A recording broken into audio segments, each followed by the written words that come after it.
Présent dans nos supermarchés, on le retrouve partout. Il se cache même dans les aliments les plus impensables. Pizza, burgers, frites, soda, gâteaux ou encore céréales, on pense souvent que c'est le gras, le vrai danger. Mais dans quasiment tout ce gras, il y a une réalité tout autre, la présence de sucre. Dès le matin, le sucre est la première chose que nous mangeons. Et selon une enquête du magazine 60 millions de consommateurs, c'est entre 20 et 30% des adultes et adolescents français qui consommeraient plus de 100 grammes de sucre par jour, soit 2 fois plus que la recommandation de l'OMS.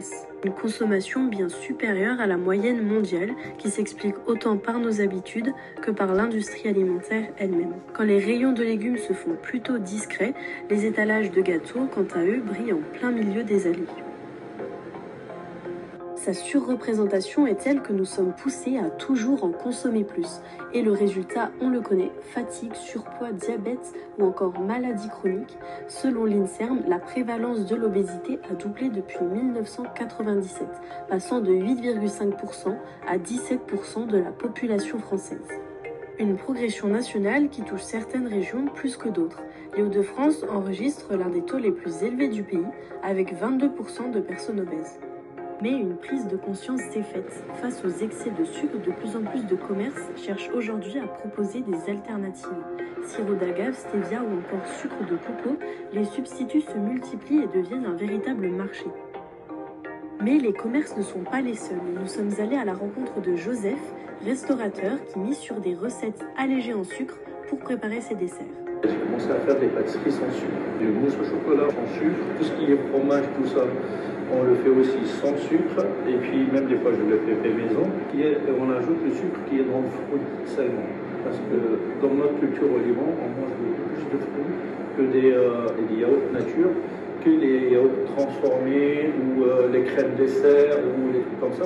On mange des trucs naturels.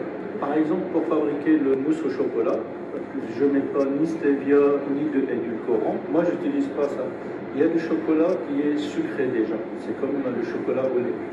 Du coup, quand je fais mon lait au chocolat, au lieu que j'utilise, on va dire 300 g de chocolat noir, j'utilise 250 g de chocolat noir et 50 g de chocolat au lait, qui est un peu sucré et qui casse le goût de l'amertume du chocolat.